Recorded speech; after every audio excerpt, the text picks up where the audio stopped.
Reform UK on just below 29, and Labour in third on 25. Look at how the Labour vote here has been cannibalised by the Greens. That is the graph that's really going to be worrying Labour MPs. It's only cannibalised if you believe that the Greens and this current version of the Labour Party are anything near being the same. They are two very different animals, and I'm just so happy that the people that vote left or are progressive decided to go with the actual left and progressive party.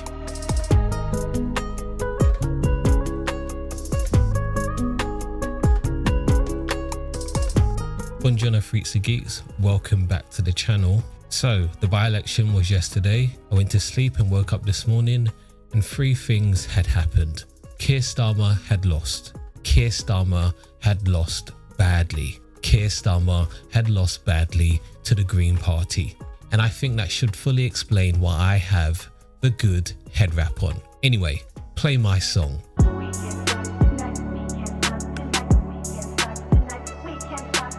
Anyway.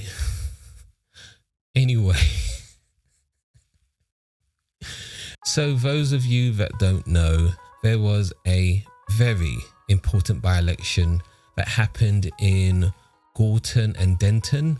You know, that by-election where Andy Burnham was blocked from even running as a Labour candidate. Oh my God. Anyway, let's see what Sky News made of all of this. But before I press play, please don't forget to show a small act of support by hitting the buttons for like, subscribe, and comment down below, when do you think Sir Keir Rodney Starmer will have to resign? The first ever Green by-election win, a disaster for Labour in a seat that they held with over 50% of the vote at the last election. But 4 o'clock in the morning, that map was redrawn. Look at this. The Greens winning with a very healthy 40% of the vote. Woo! Someone got smoked out of their boots. Come on, son. 40.7% for the Greens. In number two, 28.7% for the Reform Party and 25.4% for the Labour Party.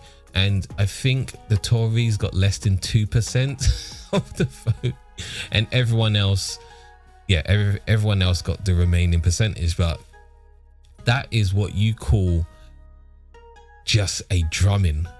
It was just a runaway victory. Golly.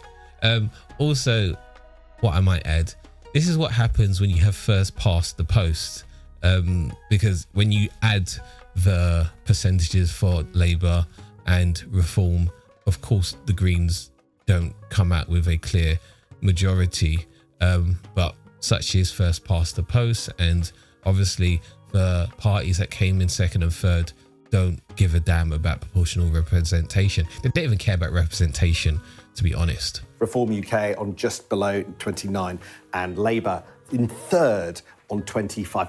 Look at how the Labour vote here has been cannibalised by the Greens. That is the graph that's really going to be worrying Labour MPs. It's only cannibalised if you believe that the Greens and this current version of the Labour Party are anything near being the same. They are two very different animals, and I'm just so happy that the people that vote left or are progressive decided to go with the actual left and progressive party. Wondering what happens to their votes, to their seats as we head in. It's historic by any measure. This is a list of all the by-elections that we've had in history, the biggest ones, and here is the one that we had this morning, Runcorn and Helsby, here in that list, the fifth biggest Labour majority overturned.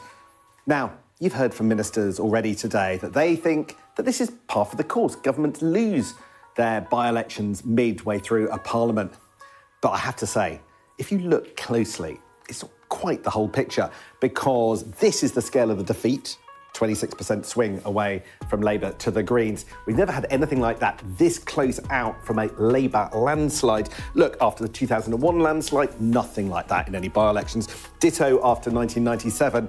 And what you have to notice there is, in those circumstances, whether it's 2001 or 1997, Labour still kept their seat, unless you are a completely terrible Labour government like we are seeing right now. But in most cases, you expect to lose some percentages when you're in power. People just like giving it to people. Well, I don't know. We are quite a subservient voting population, but what usually happens if you have a functional democracy, you love giving a good kick into those in power, especially if they're not meeting your needs. But as we can see right there, in 2025 and 2026, they actually lost their seats to other parties. Historic stuff again from Sir Keir Rodney Starmer. And the reason that these bar charts are red is because Labour may have seen a bit of a swing away from them, but they still held the seat. And this is the story at the heart of it. What happened? What has happened to all of those 2024 Labour voters? Where have they gone? Well, 38% of them have stuck with the Labour Party, but that's not that many. 15% have gone Green, 9% have gone Lib Dem, 8% have gone to Reform. And these left-leaning parties are clearly eating into Labour's support. Because Labour are no longer left-wing, and I'm sick of you pretending it still is. I'm not going to pretend it still is. This Labour Party is no longer left-wing, and I welcome every single smaller left-wing party that is ripping, just tearing away the voter share from them. The question for many Labour MPs is, have the Labour Party, has Keir Starmer had the right strategy to this point? And we've got a new kid on the block. If Reform UK's emergence dominated the first 19 months of this parliament, here we have the Greens. Here is the 40%. They've got more than 10% in a by-election ever. Their first ever seat in the north of England. It's such a landmark moment. It does redraw everybody's political calculations. And what we saw in the first 19 months of Labour's, I guess you can call it government, essentially all of the people that were former Tories that voted for Labour in 2024 have now gone to the Reform Party. Unfortunately for left-wingers in this country, we never had an alternative in 2024.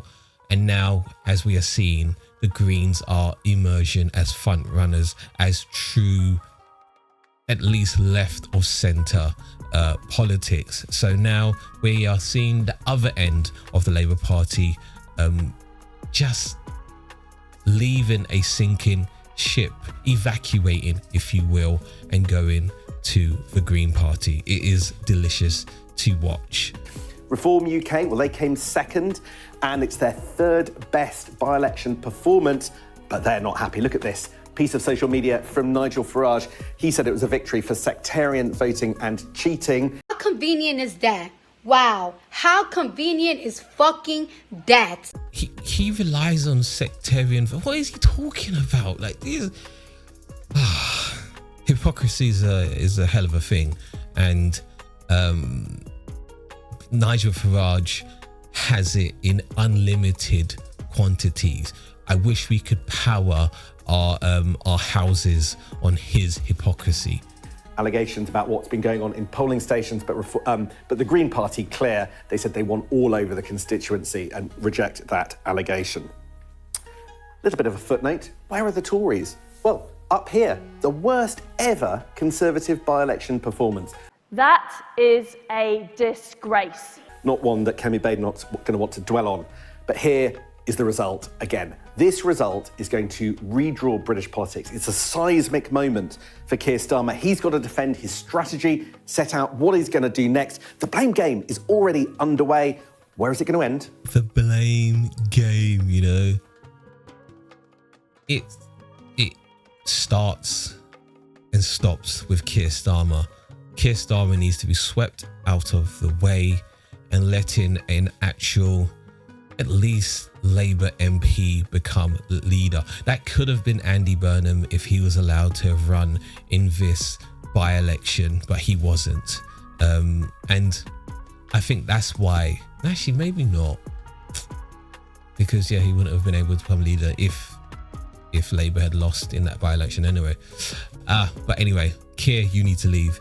You need to leave. Thank you very much for that. So look, we heard a bit from John there, some of the recriminations coming into his phone. I'm sure you're getting some of the same things coming in. What is the sense among those in the Labour Party as to Keir Starmer's position now? Would it have been worse for him to lose reform, or is this just catastrophic all round?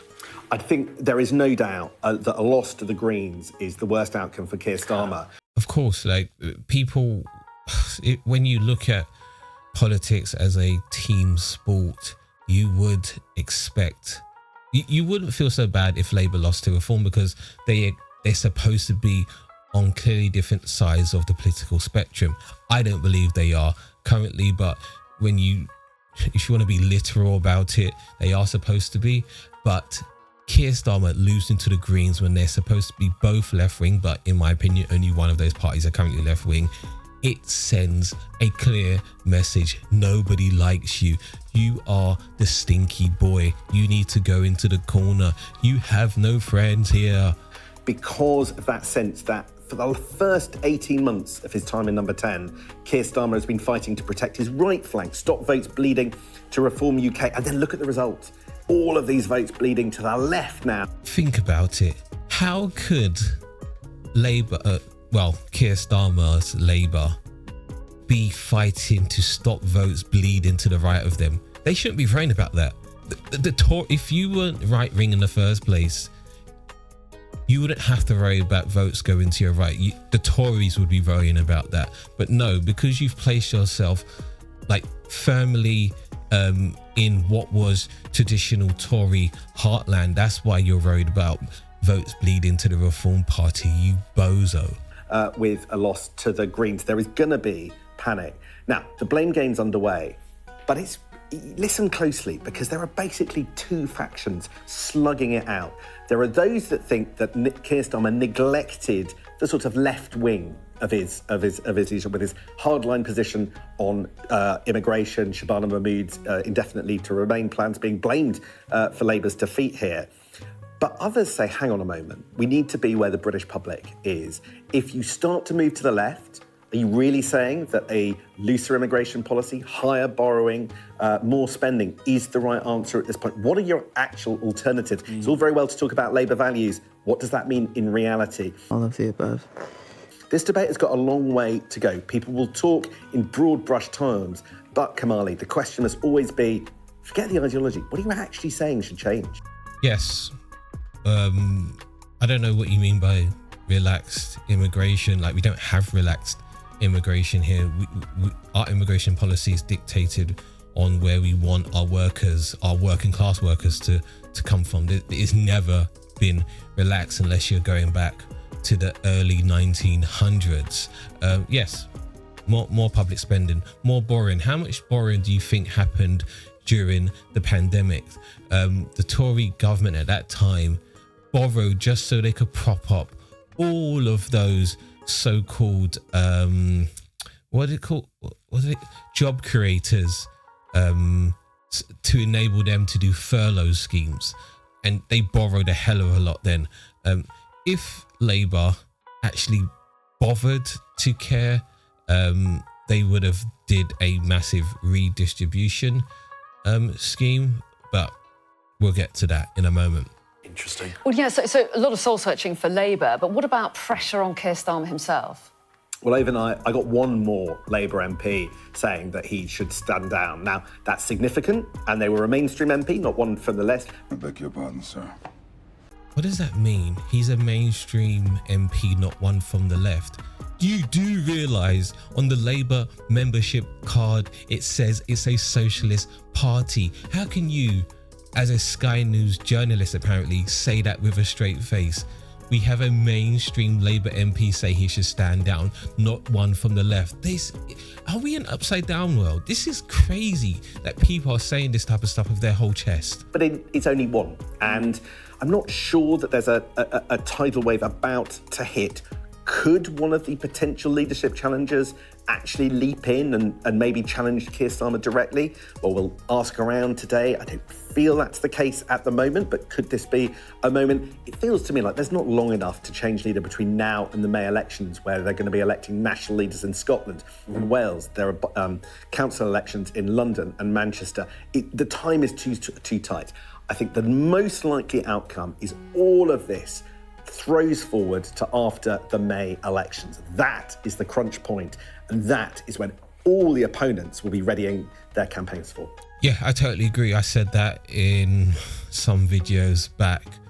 I'm waiting for Keir Starmer to be absolutely battered in the local elections. Then it would have to step down, and then there'll be a Labour leadership election, and then we'll have a new Labour leader by the time we get to the conferences in the autumn. I also believe that no one's actually going to come forward at this very time, because Keir Starmer is so unstable. If anyone even attempts to put their hat in the ring, he might just beat them to death with his bare hands. That guy, you're going to see it in his eyes. He may be robotic, but there's something psychopathic living beneath the roboticism. Before I wrap up this video, I just wanted to just have a quick look at the GB News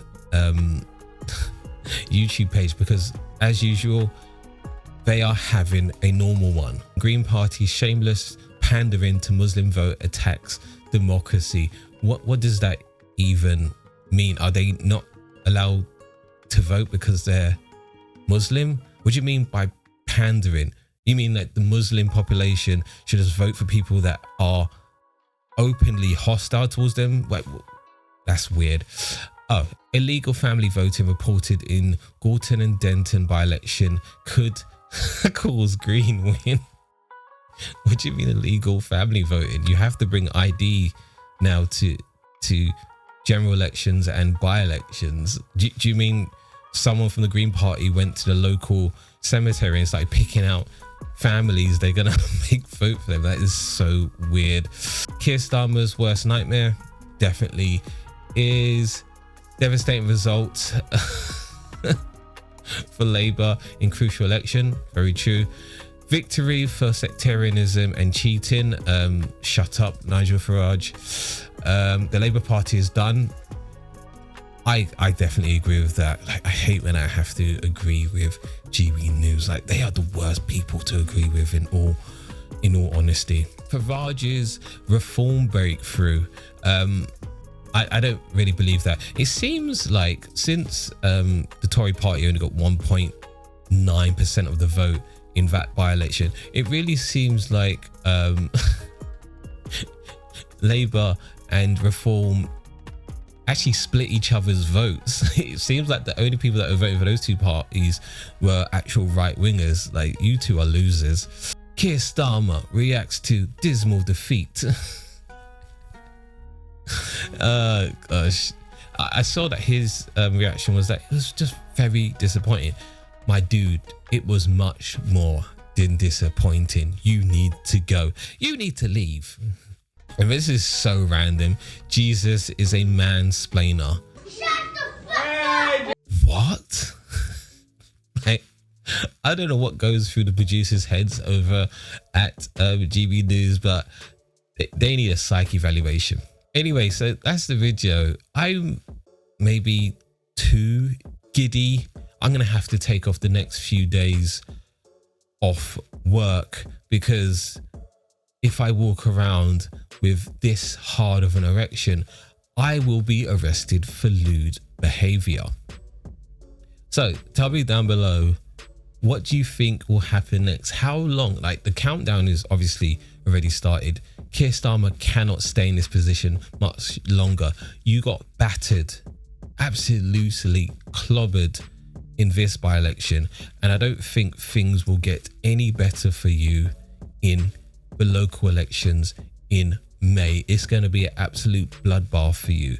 So how long after the local election bloodbath do you think Keir Starmer will step down? Or do you think he is that arrogant that he can even show his face at the next conference, Labour conference in the autumn? I would love to read your opinions on that. If you're into audiobooks and you want to be able to spot red flags early in relationships, I voiced one, link in the description below. If you stayed with me up to this point, thank you so much. I really appreciate it. Don't forget to hit the buttons for like, subscribe, and I will see you very, very soon.